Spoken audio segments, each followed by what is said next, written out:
Good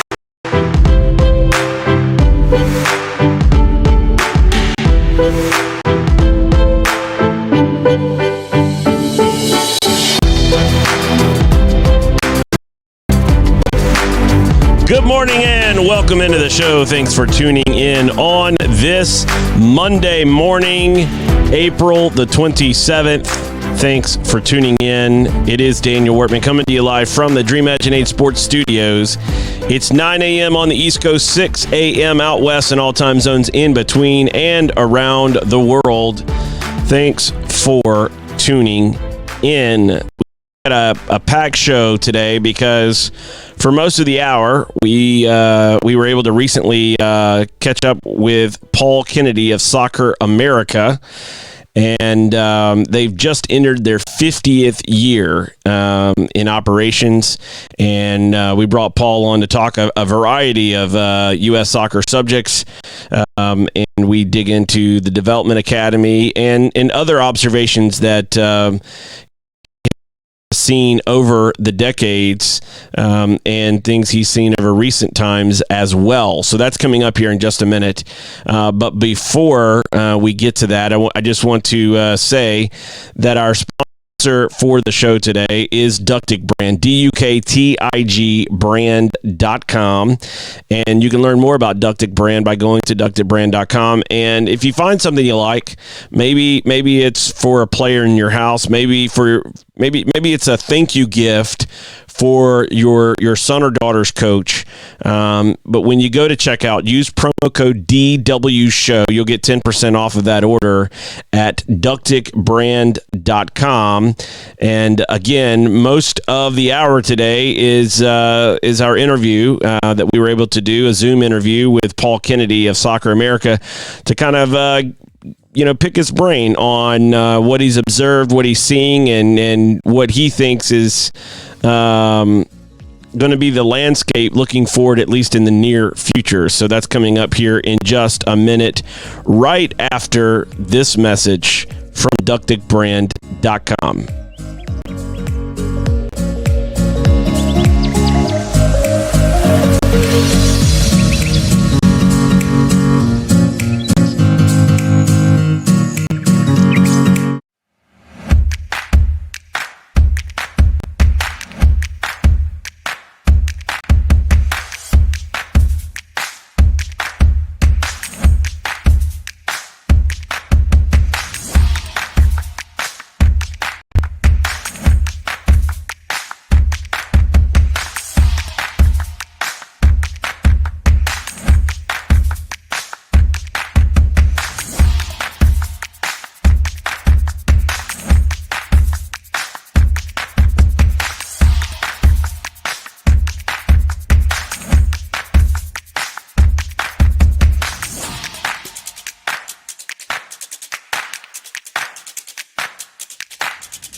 Like to welcome in Paul Kennedy of Soccer America to the show. Paul, welcome in. How are you?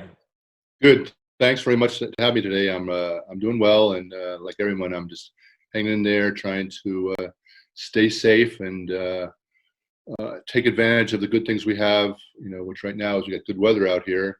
At the same time, try to figure out what's going on and see how all the crazy things in our world are going to impact, the sport that we love and have worked at for a long time.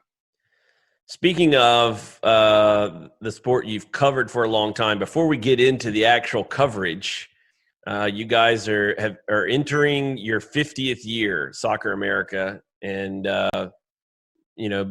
big congratulations to you and Mike and everybody who's been involved or associated with Soccer America.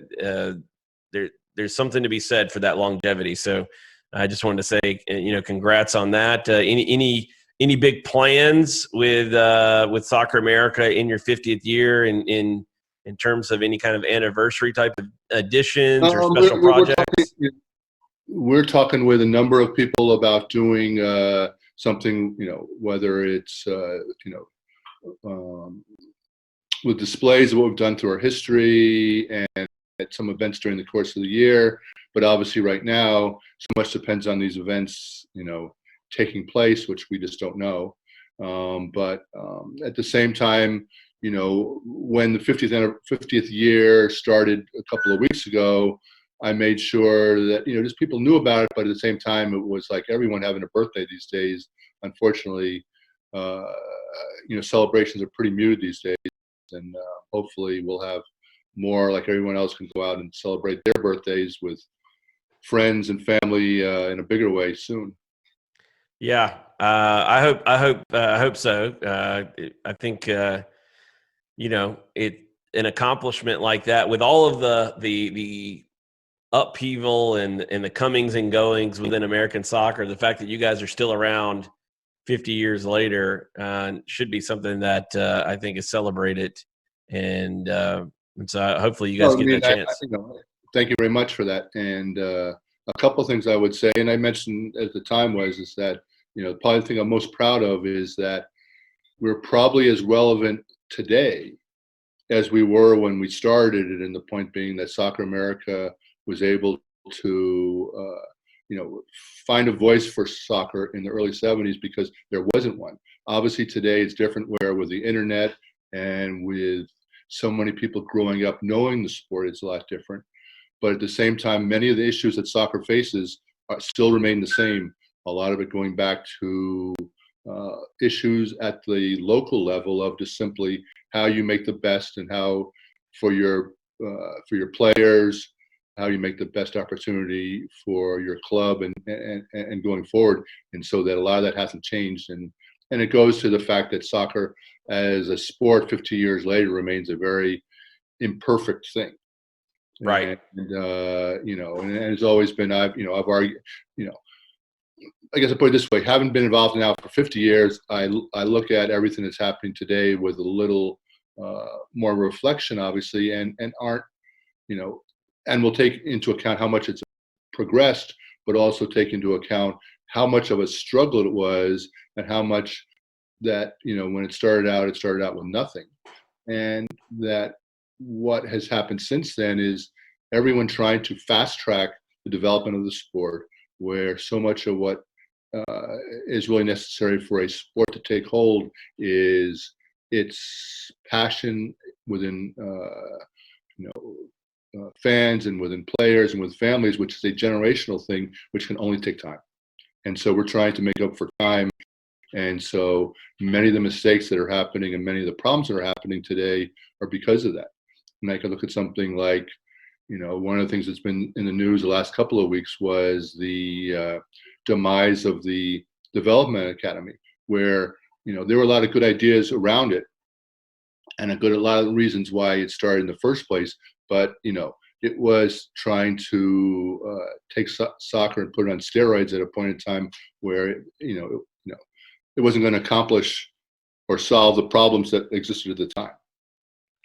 Yeah, I mean, when I look at the Development Academy, I think there were a lot of aspects of making high level development a priority, like as a big kind of global theme. I have no problem with that. Like, around the world, professional clubs typically lead that charge, and so trying to create some better structure in that area. Try to, I think honestly what happened is I think the Federation got scared at a moment when they needed to go all the way and be willing to lead and be bold, I think they got scared. And this is what I mean by that. When they started and they said, we're going to bring in, some structure and we're going to kind of inject ourselves into the youth space, because right now it's the Wild West and you've got every alphabet soup sanctioning organization running variety of programs, and we're going to try to bring in some standards and kind of create this official high level, because we're saying it's official, it's from the Federation. Therefore, no other alphabet soup organization can be above us because we're above them. So this is the top. That element, I don't think was bad in that attempt. Where I think they got a little scared was what they really needed to do is not put a Band-Aid on the youth soccer ecosystem. They needed to finish the surgery. It's like they made the cut and they opened the wound, and they never healed the wound. They just said, hey, let's stick a Band-Aid over it. And they ran kind of youth soccer for the 1% at the top, but they never finished. Had they gone through and basically said, okay, hey, this is 2007. Let's say by 2010, we're going to add a tier 2, and this is how it's going to look. And here are the regions where it's going to function. And then by 2015, it's going to be tier 3. And here's and actually bring the administrative responsibility that's in their bylaws for them to do to bear. I think the country would have been better off. I just think they got in there. They got a little gun shy to finish that job off, and then they just kind of left it where it was for the most part. And I think they got sidetracked, focusing on some of the wrong things, like making every team play the same 4-3-3 formation is one of the dumbest things they ever did. Yeah, no, I agree with everything you say, and I think it goes back to in 2007 when it was formed. The issues they addressed were not just at, say, the level of 14 to 19, where they started a development academy. It was below. It was what was going on, in the soccer experience of a kid from 7 to 13, which is just as important as the 14 to 19. And they got a little bit, focused on the older one, which was something that they could organize. But I agree with you totally that if they had gone all in and reached down to a, quote, second tier, and reached down to not so much, running leagues for kids, 7 to 13, but being much more quicker in how they address the issues there, I think, it would have been better off. I think the other thing, which is the, the soccer conundrum, it's the sports conundrum in the modern age, today, is so much of it is driven by parents. And I think and I know you've talked about it a lot in certain contexts. I'll listen to your show with Neil Boothie of the Federation about a month or two ago, where you guys were talking about, does the Federation have any outreach into the issues that you were addressing? And that's something that has never been, solved. And to some degree, the parents have not a voice, but have a control over the dynamics, what goes on in youth sports, greater than any organization that exists. And the point being that 50 years ago, 100 years ago, when other sports were get going, parents had very little say in it, in that it was, kids going out to play. The parents weren't involved. And high school was able to develop as the main institution of sports in this country, largely, for 50 to 100 years, the same in college in a certain way. And soccer never had that, or never decided to take advantage of that. And, today with the way parents run kids' lives, it's to me, that makes it so much harder for the Federation to implement things, in that the question is, even if the Federation wanted to, how would they push back from parents, making decisions where, most of the times, unfortunately, they're uninformed decisions about what's best for for their kids in this case in playing a sport that that we're involved in. And it's something where, to me, it's like, going back to 2007, the federation talked about things like phrases like, put the players first, which is, again, I believe that it's a big part of the U.S. club soccer programming and their philosophy. But I guess the question is, why do you have to say that?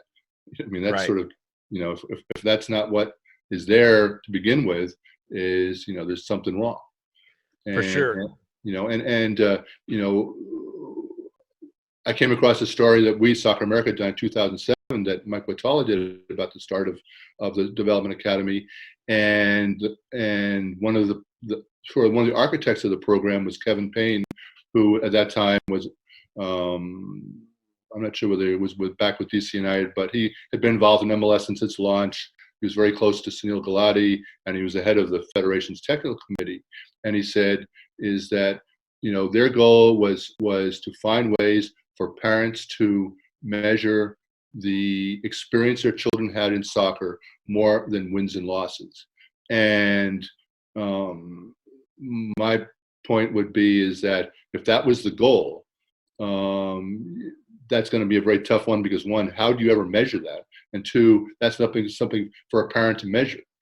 Right. That's for a kid to measure. And, if you were to ask, a child his youth sports experience in soccer or baseball or any activity, and then compare it to what the parents think it is, it's never going to be the same. No. And I think to your point there, that's where the leadership of the federation is needed, because even now in this recent termination of the Development Academy program, they've left a giant void. They've basically said, we're going to outsource our duties and obligations again fully as we were before 2007. We're going to abdicate our responsibility. You're going to have the alphabet soup. MLS is wading into that conversation now. U.S. club soccer, U.S. youth soccer, and others continue to be involved in that conversation. And I look at it, and you talk about the parents, and how that leadership vacuum has an adverse effect on the American soccer family and the American soccer experience. Really comes down to me it's a leadership issue. Every problem is a leadership problem, and when you look at the lack of clarity for a family, like when you have kids and you bring them home from the hospital and you start raising them in your community. If you're a basketball player, you have a pretty good idea from an early age what their path would be to make it to the NBA if your kid was good enough. Like you're going to play in some local city league basketball program. When they get a little bit older, they may play a little AAU travel basketball type of program. They're going to play in their middle school. They're going to play in their high school. Right now, they're likely going to go play a year or two of college until or if the NBA, which I think they probably will, change that rule where the kids have to go to college. I wouldn't be shocked to see that change again. But right now, they have to at least go a year to college, and then from there they could go to the NBA. But you generally know what that pathway is. The NFL draft is going on this weekend as we're doing this interview. And those football players, American football players, generally knew what their path was to get to this moment, to get drafted.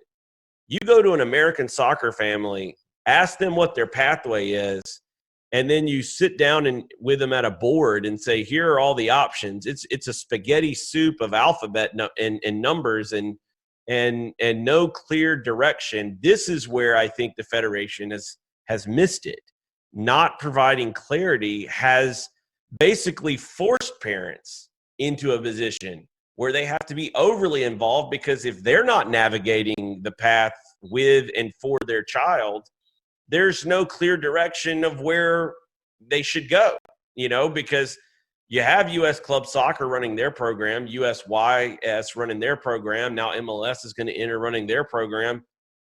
who's to say one's program is better or is available in your area? I mean, there's just so many questions and not enough answers.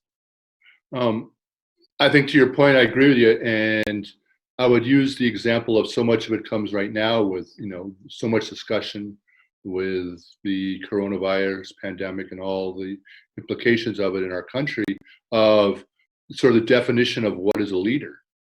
And I think the leader is someone who's going to communicate even if they don't have all the answers. They need to say, okay, these are things we know, and these are the things that we are working on. These are things that you need to work on. And that's what it will be, in the sense of, I think, I agree with what you're saying about, and that's what is missing in the sense, because soccer is an imperfect sport in the sense of it hasn't been around long enough. And it's sort of gone through several twists and turns and what is deemed important, so that, there is no clear pathway to the pros because it hasn't been formed yet. I could argue that in the last 5 years, you're starting to see a few examples of that in certain places where that clarity has taken place. I could use the example of, say, FC Dallas, where because of the success they've had in developing players, that pretty much in most of Texas, a kid understands what the opportunities are and what the pathway they need. I think some of the success of some of the young players going to Europe now when they turn 18 is because at an early age, they've now, and their parents have, and those around them, which could be a coach they had, an uncle, somebody, have a better, clear idea of what it takes to make it, and how serious effort that a kid needs to start at a young age. But most parents don't, and most parents are taking their kids along a path blindly because they just don't know. Right. Yeah, and when I look at the Federation and you talk about leadership and the communication aspect, which is so important. When Will Wilson was introduced as CEO, you had the U.S. Soccer did a teleconference with Will Wilson and Cindy Parlow-Cone, the new president. The first time she had a teleconference media availability, they did it together. I don't understand why the Federation, whose mission statement and whose bylaws, clearly spell out that their job is to govern and grow the sport in America. Just to sum it up, why they don't have more media availability, press conferences, teleconferences, on a regular basis. Not just during the crisis, but just all the time. It just doesn't make sense to me why, when in many cases the communication is free. I mean, it's getting on the telephone or it's doing a teleconference. At the very least, it's very, very low cost to pull something off like that. And even to be able to, I know this was a topic of conversation in the past, live streaming your board meetings. Simple things that could easily be produced for very little overhead and bring the Federation into the living rooms and in the mobile devices of its members to be more effective at communicating and leading, not just during the crisis, but all the time, even when we're not in a situation like this. No, I mean, that's something for you and I who have attended Federation board meetings and have reported on them. It becomes very difficult in the sense of, whenever I've done it, I'm amazed at the positive response from people, even the harshest critics of the Federation, just to present information, meaning that what the Federation doesn't understand, I think a lot of times, is that just to have, to get out what they're doing, it solves half their battle. Right. And the point being, as I said before, is that even if they don't have an answer, it's better to say that and to go in as much or little detail as they want, are what are the parameters, what are the issues they're dealing with as they are weighing a decision that needs to be made. That's better than saying nothing, because it makes them look like most of the time they've never considered things, or they have no idea what they're doing. And again, also, if they're afraid of what, that their decision isn't going to be like, you're never going to have a decision that's going to be agreed with 100%. But, to explain what you're doing is going to win you a lot of support, and it's going to, create what I would just, for lack of a better word, sympathy that isn't there now, because this goodwill hasn't been built up. Right. Yeah, and look, for those of us that are more akin to me we want to see U.S. soccer reformed and improved, and we like to see some of these ideas that we feel like would make American soccer better. I can speak for myself, and I know a lot of people who are like-minded. Ultimately, like, we want American soccer to succeed. We don't want it to fail. We want it to be better than it ever has been. We want to root, for our national teams, and we want to be proud of our federation. I remember when Eric Winalda was running for president in the 2018 presidential election cycle. He and I had a lot of conversations about the feeling even of the national team players in the past, and we see what's going on at the moment with the U.S. women's national team lawsuit as well. This feeling like you're proud to wear the uniform to represent your country, but you're not necessarily thrilled with the federation you're having to do it with. There's always been a little bit of this kind of adversarial relationship, and it seems like with the recent decision to terminate the development academy, there's a lot of development academy clubs, many of which have said we were left in the dark. We didn't even know what was going on until it got announced the program was terminated. They never asked for us to be involved in the decision, any communications in the process, and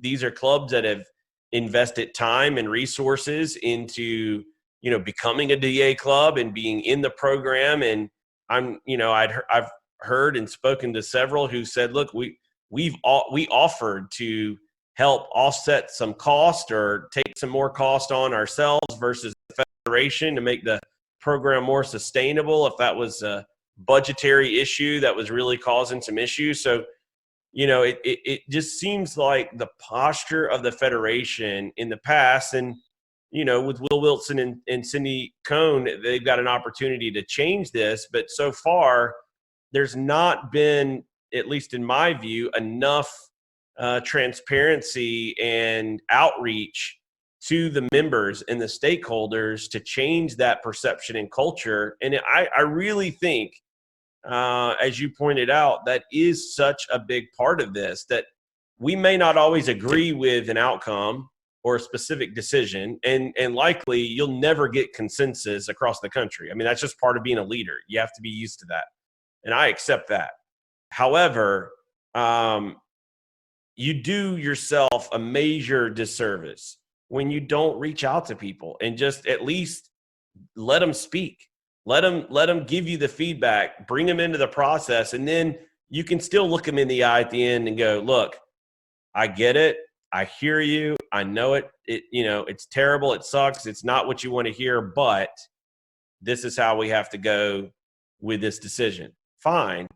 But just, be more inclusive. I think inclusion, we see how that lack of inclusion has, caused cultural issues in and throughout the federation for quite some time. And, I think that lack of inclusivity when it comes to the media and having regular media availability of the CEO and the president, I think would go a long way in helping things. No, I agree, and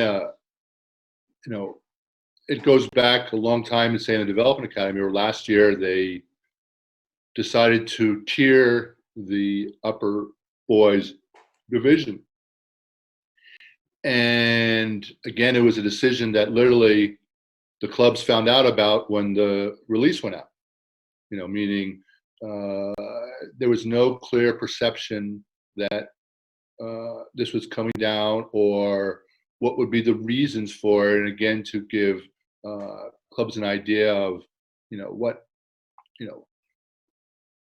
why it was, what were the criteria for, quote, tiering them more than just, a decision that, where it wasn't necessarily clear why in some cases a team was in the top, another team was in the bottom. And it goes to the point where, so much at the youth level would be resolved quite easily if you had some form of a relegation system, where obviously you would deal with some issues like, do you go by the age group or the birth year or the age group, meaning from year to year, but it would create clarity for it and solve a lot of problems. Yeah, and I agree. we're trying to, and again, part of the problem has been, and it goes back to the quote wins and losses, and what going back to 2007, where the federation talked about this huge problem of trophy collecting, and that's a huge problem in all sports. My son played baseball and started out not traveling, but playing in tournaments beyond his little league, when he was 8 or 9 with his friends. And I started reading about it, and it was amazing how these leagues and competitions propped up just to create new opportunities for, quote, trophy collecting. So it's a huge problem in American youth sports. But again, in this case, that the wins and losses will become an end result in a promotion relegation system. But again, especially if you start out at a young age, at a local level, it will be less, less severe in terms of the consequences, and it'll be something that can become ingrained in the system of creating competition, because especially at the young level, so much is the need to have competitive balance, so to speak, and that that kids can play games where they're not getting slaughtered or winning 10-0. Yeah, and when it comes to that, I mean, like, Barcelona's academy is playing in a local region. They're not playing all the clubs of La Liga, and they do occasionally, go up against local teams and they slaughter them. And I get it, but I'm pretty sure Barca's academy has done a decent job of producing players. My argument would be that there are ways to do both, to create those competitive and innovative soccer labs all across the country, by not basically sterilizing the tactical education and saying it's only going to be 4-3-3 and it's only going to be this, allowing clubs to have a personal identity of how they want to play tactically, formationally, etc. Leave that to the clubs. But one of the things that you could do as a federation, where I think their role from an administration standpoint would be better served, rather than trying to, micromanage development, create environments where development can flourish. And it doesn't sound like it's that big of a difference in the way that it's worded, but it's massively different, because you're allowing independent clubs and organizations to experiment and figure out what development works for them. And to your point about the promotion relegation aspect, and you don't want to overemphasize winning at all costs, That's true, but one of the things that you can also do to be a check and balance, where the federation could provide some oversight and accountability, and not have massive budget deficits where they're paying, travel and running the actual league, they're administering the league and overseeing the structure, would have been to basically say to each club that's going to put their teams into the academy system, okay, give us your club methodology. Show us what you're teaching at U19, at U17, at U15. Show us how those dots are connected for you, whatever that is, right? If it's an Atletico Madrid, Diego Simeone philosophy, if it's a Pep Guardiola philosophy, if it's a direct philosophy of we're going to play long, we're going to play like this is, and we're going to build our teams, and fine, that can be your club identity if that's what you want to do. And if players want to play in that environment, that's cool. That's up to you. But show us how you're teaching what you're teaching and connecting the dots, because all of those playing styles do have aspects, tactical aspects, that could be and should be taught. And so if you tied that in with a club's application to be in the program, and then you did allow the on-field results to be what they are, it happens, you win, great. If you lose, great. If you draw, great, whatever. But you start to balance out a little bit of the development and the oversight, rewarding, clubs who do develop players and those players get signed. So that's where, that conversation of solidarity payments and training compensation, some program like a club development reward program could have been instituted. And I think when that approach is taken, you can balance out a little bit of the worries of we're going to abandon teaching soccer just to get trophies, while at the same time not micromanaging the specific lessons that are taught at a club, right? We're just saying you got to have something, show us what you're doing, so it's not completely disorganized and by the seat of your pants. But at the same time, we're not going to tell you exactly what has to be in your curriculum, right? So my wife's a teacher, and one of the things that's been a kind of a buzzword in education for quite a while is the word standards. So they don't tell you exactly what your lesson plans have to be. They just tell you have to meet these standards by the end of each academic school year with your classes. So if U.S. Soccer would approach all soccer, professional, adult, youth soccer, with that mentality, like, here are the standards. Here are the things, if we're talking specifically about youth soccer and development, here are the standards we're looking for. Now, you figure out how you want to accomplish those standards.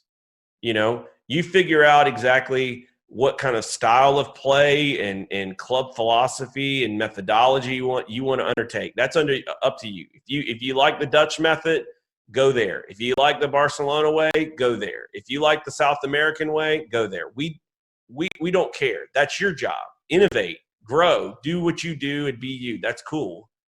But you've got to still meet these standards, whatever those standards may be, like being able to show a club methodology on paper.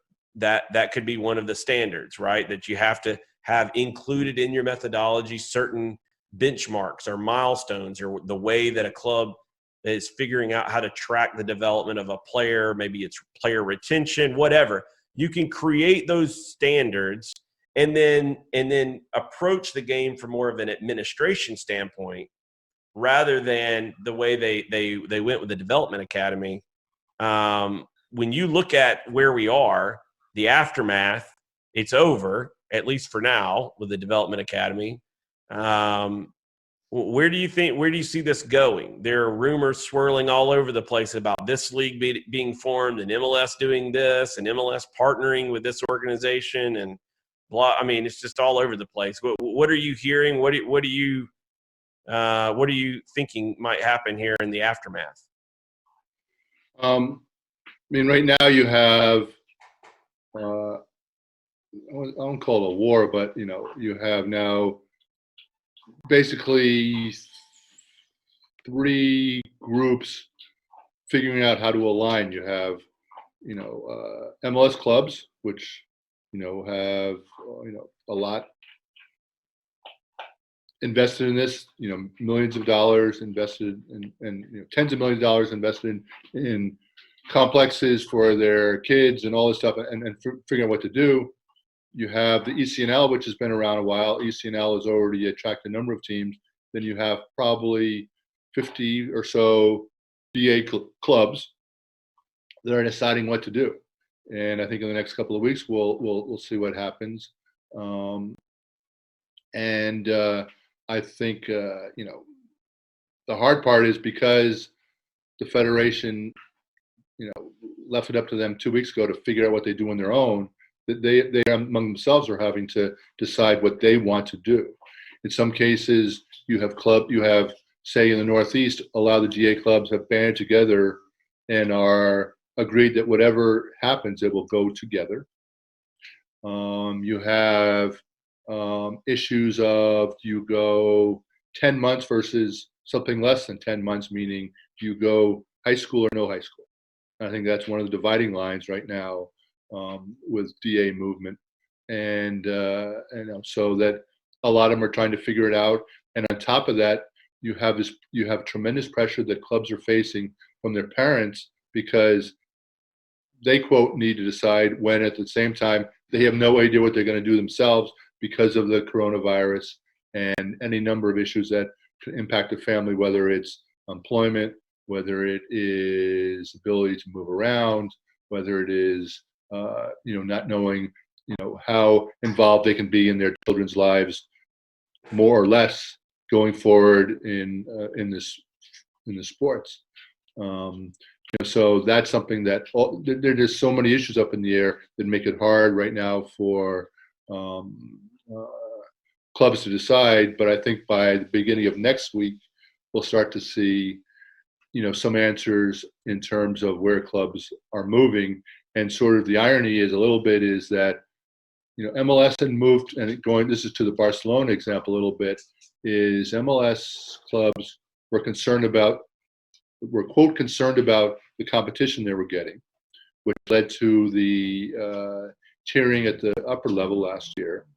And so now a lot of the clubs that they want to partner with are the clubs that in effect they said weren't good enough to play last year. Right. And part of the reasons for that is that they need partners to play with, and they need clubs to play with to begin with.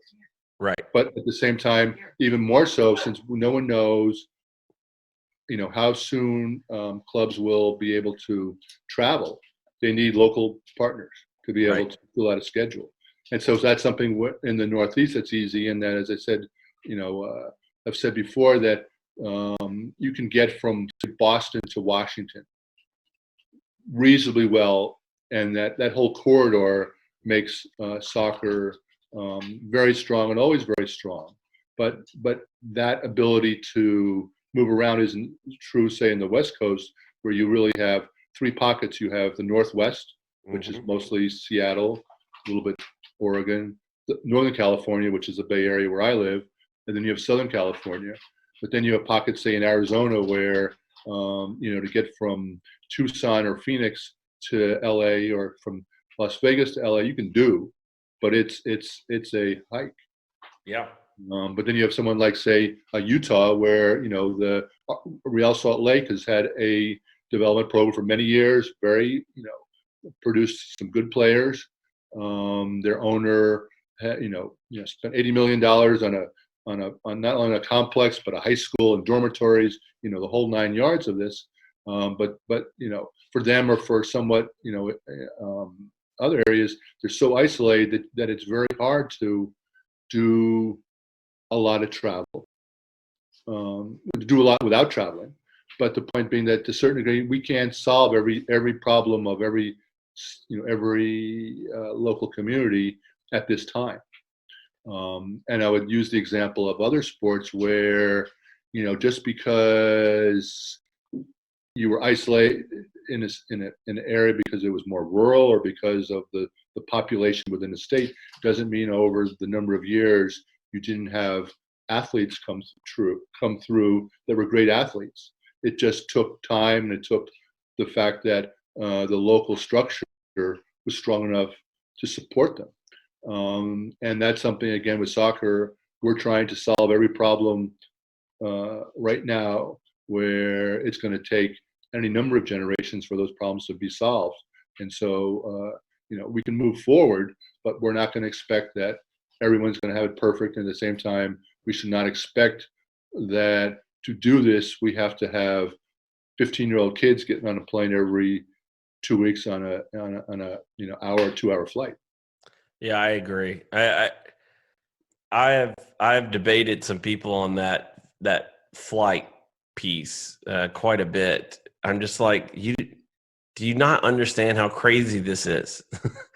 that you're demanding that a 15-year-old kid to play American youth soccer is required to get on an airplane. Now, I get, like in the summers, your son played baseball, the Little League World Series, right? That's a once a year, tournament. That's an international tournament, and this may be your one chance to play in the tournament. Usually, it's that 12-year-old age bracket where your team may make it, through all of the local qualifying tournaments and the regional tournaments, et cetera, to make it to the Little League World Series. That's the exception. And that's not the rule. When you're playing Little League baseball, you're not getting on an airplane and regularly flying around to play other baseball teams. That's during the summer, that's that one-off event. So I get, taking MLS players and high-level DA players, talent at 14, 15, 16 years old. And, once a year, maybe twice a year, you get on an airplane and you go play a showcase event, a showcase tournament, or some kind of, like La Liga Promises, right? That normally takes place in December. And it's been hosted in Miami a few times. And they bring over their under 12s to play in a tournament with a few American Academy teams have played in that as well. I get that being the exception. Where I have the issue with the whole plane trip and the long hours upon hours in a car to play a game is that should be the exception and not the rule. I don't think, looking at player development, that a player is better served driving 6 hours one way to play a match than to stay home and play another team, one extra time or two extra times. Like, I don't think the level is that drastic that should be a regular part of your schedule. So, if the idea of your league is that you play more of a local, regional type of format where you're not having to get on airplanes regularly, and then you have, a few windows throughout the year where there's a showcase event or a big cup tournament or something like that in the summertime, like what we've seen with the Little League World Series over the decades, then that would make sense to me to go, okay, hey, that's cool. You qualified through your league experience. You've qualified for this tournament. It's not just another like parent pat yourself on the back trophy chase. We won the such and such shootout tournament. I played 3 games and I got a trophy. It's like, for what? You played 3 games. I mean, like, why are we celebrating the trophy? Now, if you qualified because of your league play and then you got into a showcase event and that led to something, then, that becomes more of an exception versus a rule thing. And I think that's where we may be forced to go in American youth soccer for at least a little while, because I think with all of the pandemic situations, I think there's a lot of those tournaments and cups that have been part of the American youth soccer ecosystem that are going to be either a lot smaller or completely canceled because of travel restrictions and the economic impacts of the coronavirus, et cetera. What are your thoughts on how this kind of shakes out in terms of the youth soccer ecosystem and the inability to travel longer distances, afford hotels, et cetera? Um, that is, what you're saying is really that there's a couple of parts of that. There's the just tournaments where people travel to. There's the quote showcases where you're showcasing uh, your players, or in this case, parents or children, for mostly for college coaches. And I agree that's something that if it stopped for 2 years, obviously, I think we want to make sure that kids, especially say kids in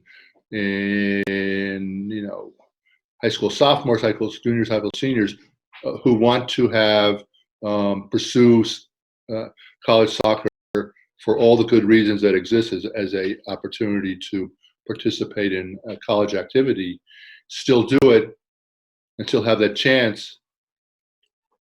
But I believe that can happen without them having to go to 5 showcase tournaments around the country. If you look at the federation budget related to the Development Academy, I believe that more than half the budget, half the $9.4 million of direct Development Academy spending that has now been eliminated, was for 5 showcases they had over the course of the year. All those didn't need to take place. Right. And it goes against a little bit what they were trying to solve, which was by 2007, you had teams whose primary goal was to, as we say, collect trophies. And that collecting trophies meant they went to a tournament, which was now the priority in their scheduling, where they would play 4 or 5 games over, say 5 to 7 days, a crazy schedule. And that was their be all and end all of their soccer activity, which the federation correctly said had to stop.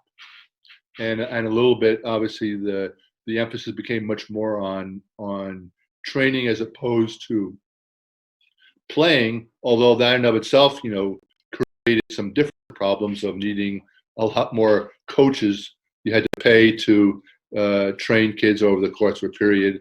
To me, it eliminated the good things of parental working with their children as coaches, because they no longer, if they were working, could afford to be at practice 4 or 5 times a week, especially now as you have so many parents who have grown up with the sport because they were, kids themselves.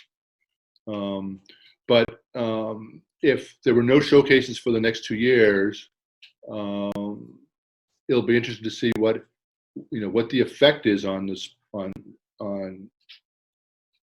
soccer and the outcome that kids and their parents want.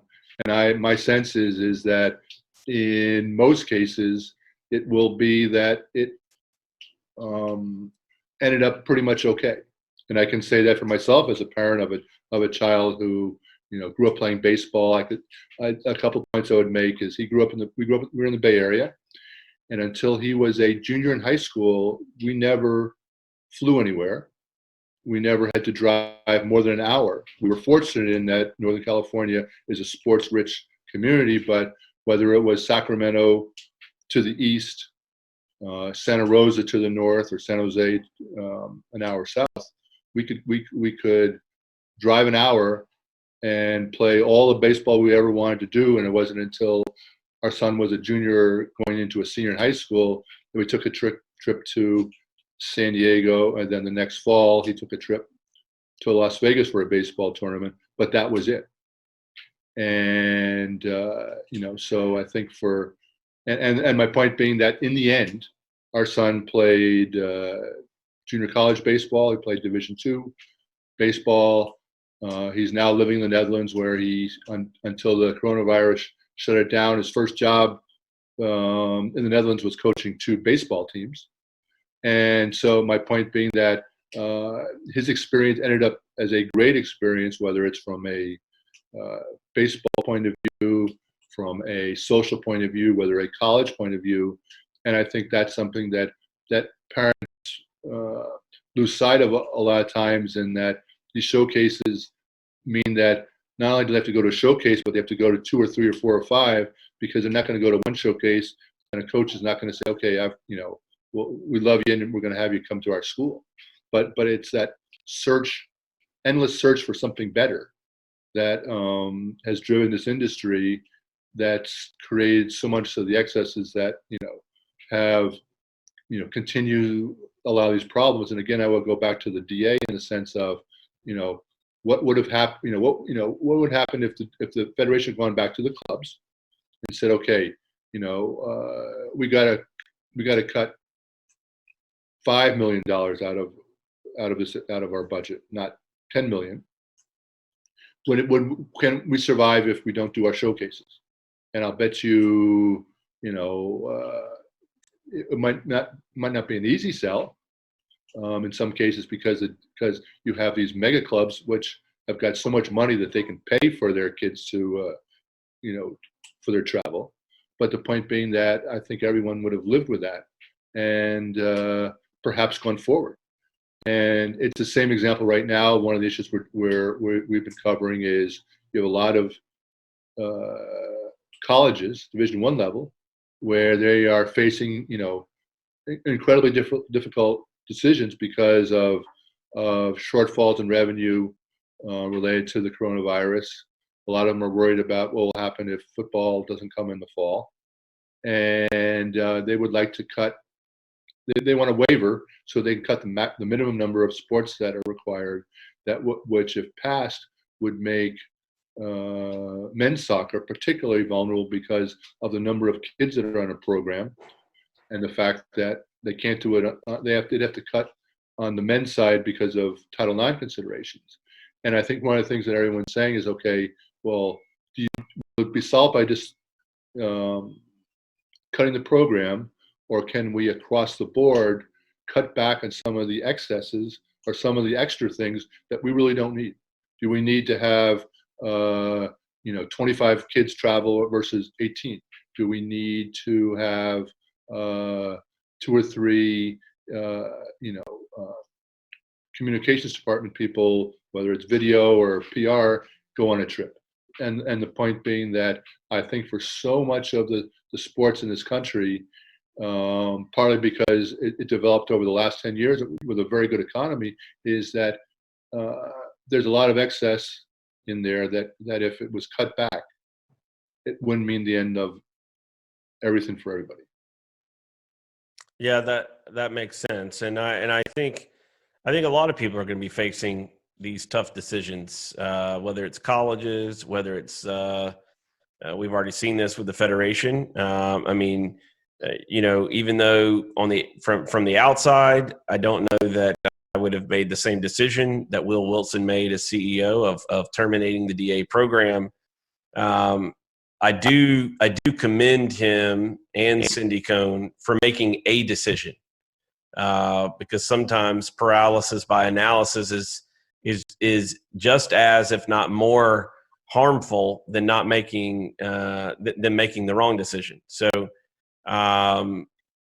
looking at the landscape of American soccer, whether we're talking about the professional ranks and the uncertainties surrounding, MLS schedules and the USL and viability, and can they survive in closed door matches and still operate the youth space, college soccer. I think there's a lot of questions left unanswered that we're just going to have to see how they play out. And I think we're going to be seeing a different American soccer ecosystem and American space on several different fronts, at least for the next few months, possibly the next couple of years, with everything going on.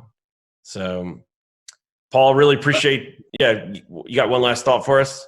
No, I would just say that I think it's for everyone who's listening, who's involved in in soccer to think about everything. And I would just tell them to start to think most importantly about everything that's involved in their community, whether it's their club they're involved with, the fields that they use, the activities at their high school, or in some cases maybe a middle school, and just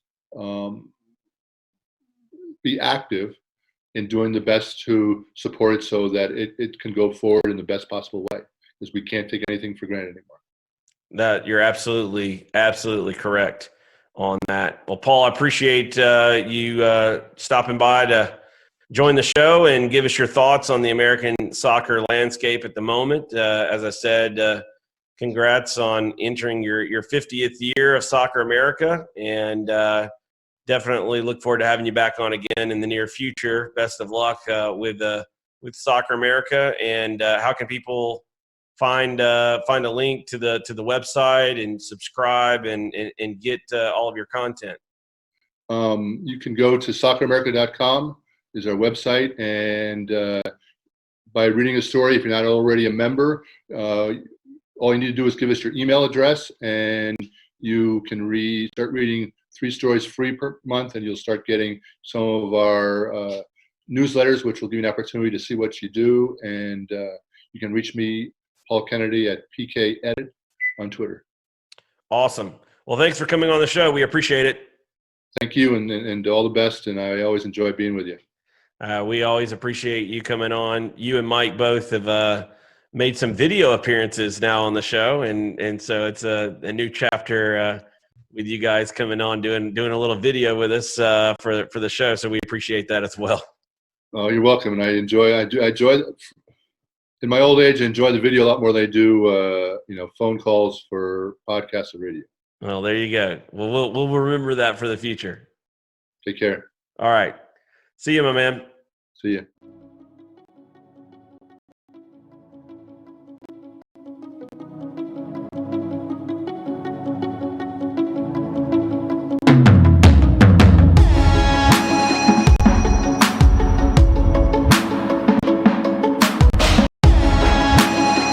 Thanks for watching the show. Thanks for tuning in today. We appreciate it. As always, big thanks to Paul Kennedy of Soccer America for joining us today. Hope you enjoyed that. We certainly did. We'll be back again tomorrow, same time, 9 a.m. Eastern Standard Time. Goodbye.